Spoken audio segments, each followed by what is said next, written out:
Ritwik and I already teaching you complex analysis. Previous lecture I discussed about CL equation in polar form, in Cartesian form, and where we apply this CL equation, we use CL equation for an entire function, and holomorphic function is the second name of the entire function. And I discussed about the order of entire function.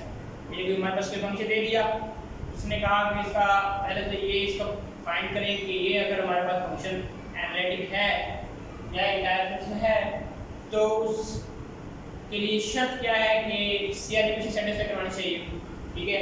और उसके बाद उसका हमने order find करना है। Order find करने के लिए जिस तरह हमें डिफरेंशियल इक्वेशन है, हाईएस्ट डेरिवेटिव हमारे पास था dy over dx cube plus d square y over dx square और power plus y equal to 0। अब बात स्टूडेंट्स को मास्टर लेवल के बाद भी इसका ऑर्डर क्या डिग्री का है। Highest derivative in differential equation not power, जो डेरिवेटिव है वो हमारा उसका ऑर्डर कहलाता है। और ये बात याद रखें, हाईएस्ट ऑर्डर की जो पावर होगी वो डिग्री कहलाएगी। ये हमारे पास हाईएस्ट डेरिवेटिव पावर क्या है 1। It is called degree and degree is equal to 1 and order is equal to 3 not 2। Highest derivative लेनी है। अब ये जो था डिफरेंशियल इक्वेशन के अंदर इसका ऑर्डर निकालना है। तो अब हमने जो कॉम्प्लेक्स एनालिसिस के अंदर जो हमने जो फंक्शन दिया हो हमारे पास, फॉर एग्जांपल ये वाई f of c हमारे पास दिया हो e raised to power a z and z not equal I not equal to 0 के बराबर ये दिया। जब ये दिया तो हमें इसके बारे में पता होना चाहिए और z के बारे में z the composition of x plus iota y, यानी कि हमारे पास x का रियल पार्ट y का imaginary part. a is not equal to 0 यानी कि a 0 ना हो, कोई भी हो सकता है, नॉन नेगेटिव या नेगेटिव लिए एब्सोल्यूट वैल्यू लेंगे तो ऑलवेज पॉजिटिव वैल्यू, क्योंकि a mod is equal to always positive value not negative है। अब कहता है कि यहाँ पर जो है 0 जी से आपको बोल वैल्यू हो सकती है एंड g आपको कहता है क्या है कि m of r a z function m का फंक्शन है, किसका r का फंक्शन है। तो कैसे करेंगे आपको पता है g mod जो होता है वो ऑलरेडी पता है वो किसके बराबर होता है x plus x square y square equal to r के बराबर। We have already read about this z mod z is equal to x square plus y square, absolute value whole under root is equal to r के बराबर। अब हमने क्या किया कि जब इसका हमने absolute value m of r equal to absolute value of ac, तो आपको पता है कि z1 और z2 whole mod is equal to z1 and z2। It is a property of complex analysis and we discussed about this property in a previous semester. Now discuss about this property m of r is equal to e a mod and z mod and already z mod is equal to r के बराबर, a mod is equal to r। ये m of r आ गया हमारे पास, clear. अभी m of r है, हमें order of entire function निकालने के लिए हमें एक फार्मूला याद होना चाहिए। फार्मूला क्या है,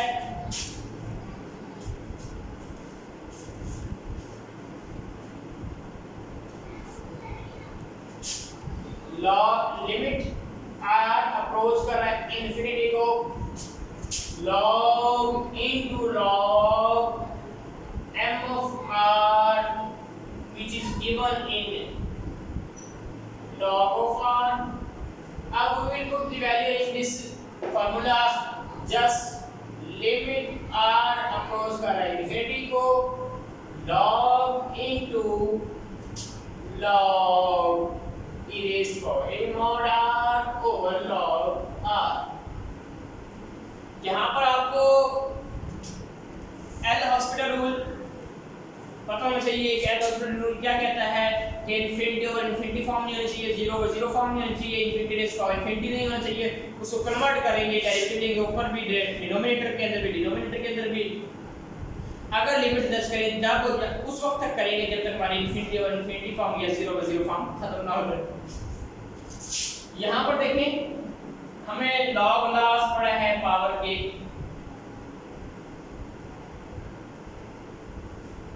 the property of in Logarithm law we discuss about in previous classes.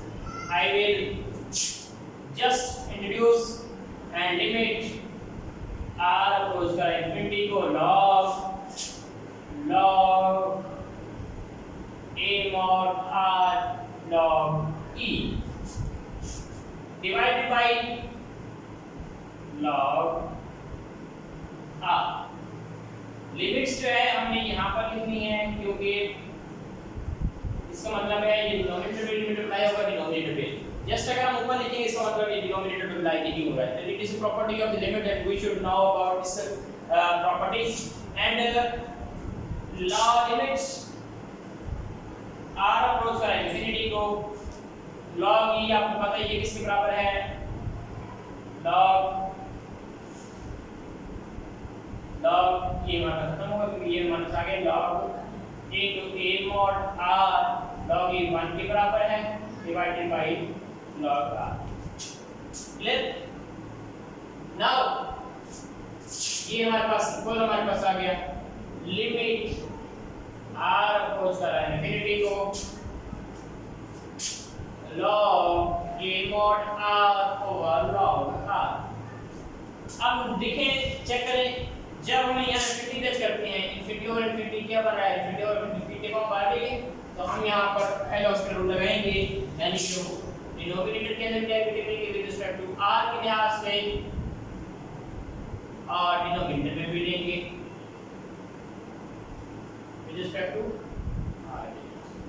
Limit r approach करें 1 ओवर a mod r आ गया डेरिवेटिव ले रहे हैं तो वाली का डेरिवेटिव लेंगे तो एज ट्रांसफर आ गया r डेरिवेटिव 1 आ गया डिवाइडेड बाय 1 ओवर r इससे कैंसिल हो गया a mod से कैंसिल इज इक्वल टू 1 यानी कि order of entire function is 1। Just simple हमने क्या किया कि फार्मूला याद होना चाहिए, कुछ प्रॉपर्टीज हमें याद होनी चाहिए। कौन सी कॉम्प्लेक्स एनालिसिस की अगर जी दे दिया तो आप बच्चे बात करेंगे कि यहाँ पर हमारा फंक्शन किसका r का है तो सर ने तो यहाँ पर फंक्शन g को दे दिया तो g को कन्वर्ट करना है किसके अंदर, हमने r के अंदर। g आपको पता ही है is equal to x square plus y square whole under root के बराबर होता है is equal to r, then we will change into r and absolute value हमें यहाँ पर निकाली a m of r equal to absolute value of a and into r। अब जो हमने यहाँ पर log into log a m of r over log r कीमत दर्ज करने के बाद यहाँ पे लॉगरिथम्स लाज यूज किए और लॉगरिथम लाज यूज करने के बाद हमने क्या किया कि सिंपली हमने यहाँ पे चेक किया कि एल हॉस्पिटल रूल लग रहा है क्यों इंफिनिटी और लिमिट अप्लाई करते हैं जब हम log इंफिनिटी तो इंफिनिटी के बराबर होता है, log इंफिनिटी इंफिनिटी के बराबर होता है तो इंफिनिटी और इंफिनिटी फॉर्म बन रहा है तो इसका मतलब हमने एल हॉस्पिटल रूल इस्तेमाल करते हुए जी हमने ऊपर डेरिवेटिव लिया और नीचे डेरिवेटिव लिया, सिंपल ही कट गए और ये r कैंसिल हो गया। One is the order of entire function. Is it clear? I hope you will understand about this entire function and I will discuss about next lecture about this theorem and other applications. Shukriya. Allah Hafiz.